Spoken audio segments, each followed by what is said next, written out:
If you love ham, you will love this recipe. It's so simple to do. Meron akong slab dito. This is around 1 kilo of pork belly.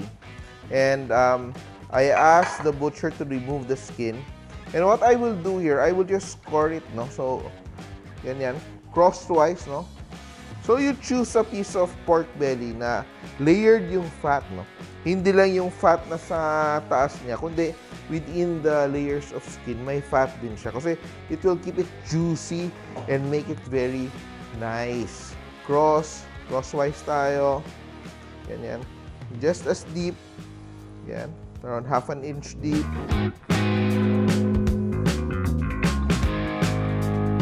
So, masarap tong recipe panghandaan. And I'll show you later what to do. We will make a rub. I will just chop my garlic. Rough chop. And I will add my salt. A tablespoon of salt for this recipe. So it's a tablespoon of rock salt. I'm also using a little bit of nutmeg. So I will use around a teaspoon of nutmeg.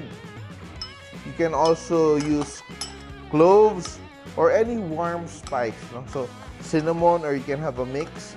2 tablespoons of brown sugar. 2 tablespoons of honey. Yan. So, yan. Estimate lang natin. Yan. Yan. Very nice. Yan. Honey, my love, so sweet. So, just put that together. So, ito siya. When we will cook this, magiging very nice. Caramelized. I'll just add a little bit of black pepper. So, the recipe is so simple, guys. And you can actually marinate this ahead of time.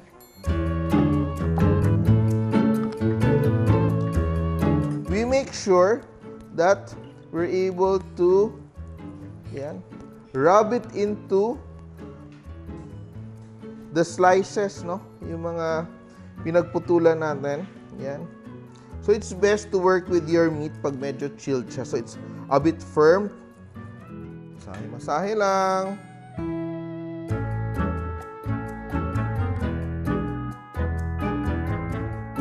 Sobrang bongga niya. So, I'm using my Camel air fryer.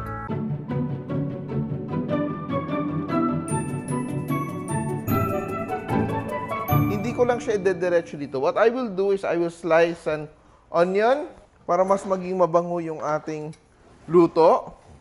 And I will also add star anise seeds. Mga 4 pieces of star anise para it will really perfume the pork. Yan. So, if you marinate this ahead of time, talagang sobrang sarap. Ang maganda dito sa air fryer, hindi mo na kailangan i-preheat. So, diretso ka na. Kahit last minute ka na nag-prepare nito. Yan. Everything's there. And diretso na natin siya ilagay. Yan. And the Camel air fryer is so easy to use.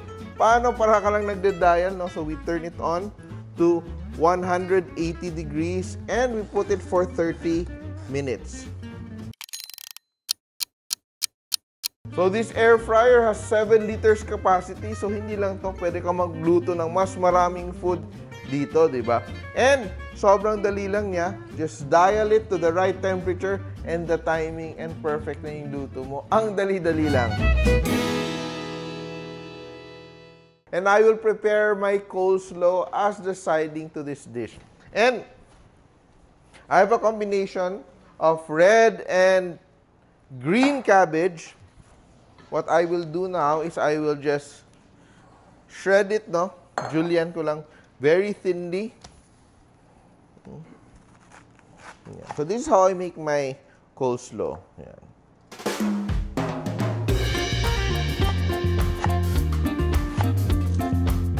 Here. And gagawin ko ngayon ay lalamasin ko siya ng asin. No? So, add a little salt.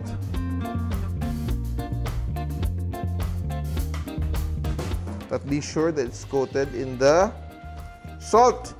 Yan. Para hindi maghalo yung kulay niya, no? So I don't turn my green cabbage into purple. That's good enough. Just half a red cabbage. And I will do the same.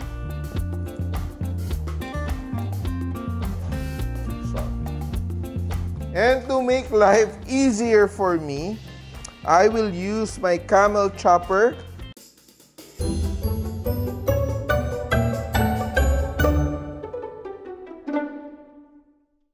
Very convenient to use to chop my onions and my carrots. Yan. I will cut my carrots into small pieces.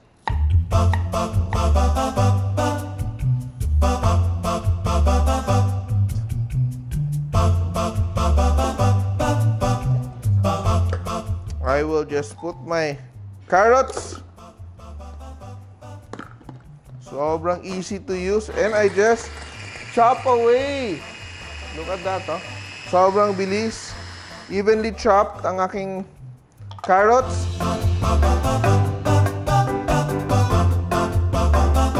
Very nice. And I will also chop my onion. Dito ko na siya ilagay. And because the blade is so sharp, hindi nabubruise yung aking onion, kaya hindi siya nagtutubig. Look at that. Very quickly.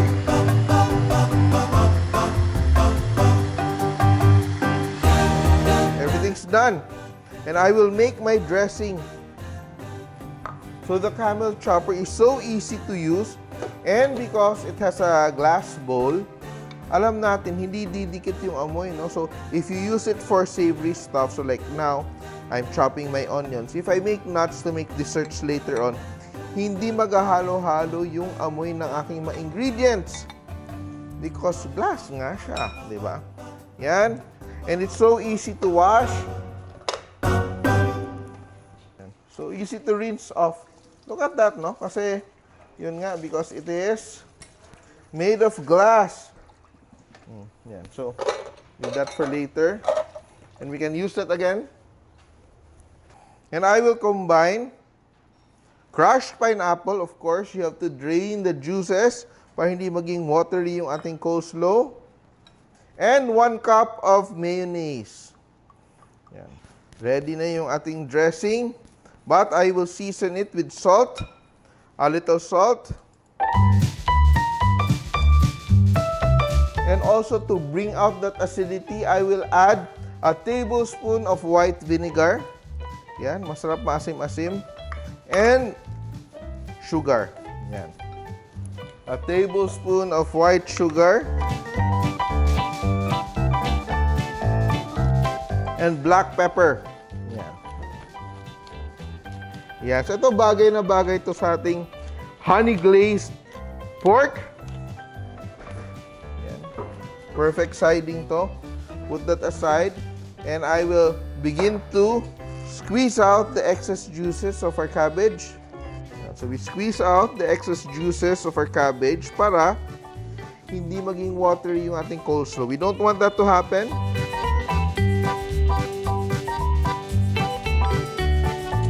And look at that. All we have to do now is to combine everything. And we add our dressing.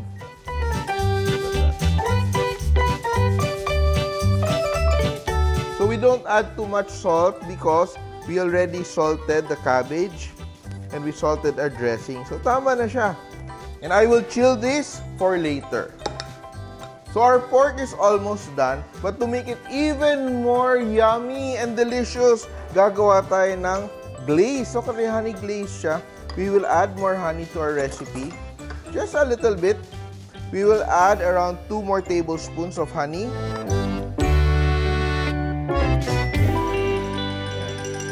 Honey, a little bit of soy sauce para may alat. This is around 2 tablespoons of soy sauce. Just dissolve it together. Yan. So, sweet, salty. And to make it fragrant and a little bit of acid, I will add just half a lemon.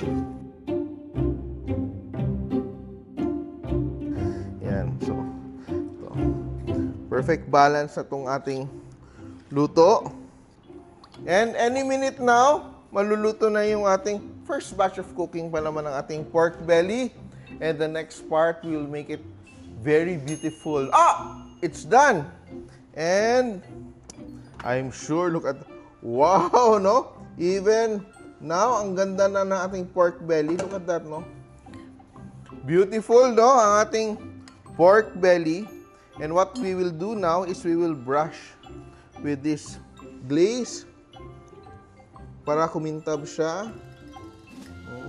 And we will leave some to brush when it's done. So, we will cook it for another 15 to 20 minutes until it's fully cooked. Beautiful glaze. And of course, our pork will be very tender and juicy.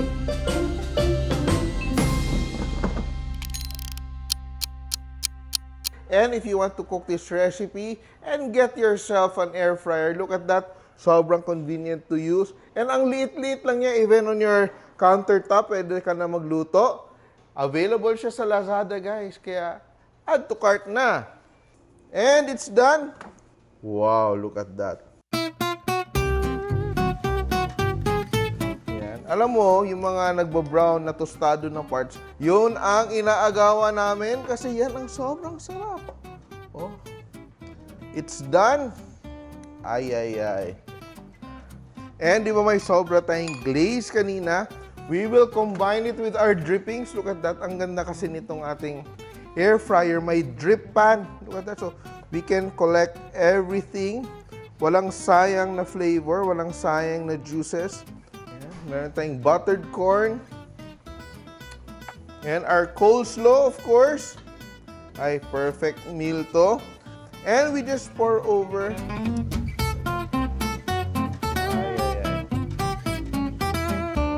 Pwede ba? Hindi ako tumikim. Mauna na ako sa inyo, di ba? That's for me. Seryosong usapan, hindi ba kayo natakam sa ating mga recipes today? Of course, ating coleslaw and the very perfect honey glazed pork belly. Ay, you will love this. Cooked with our Camel air fryer. Try this at home. Simple!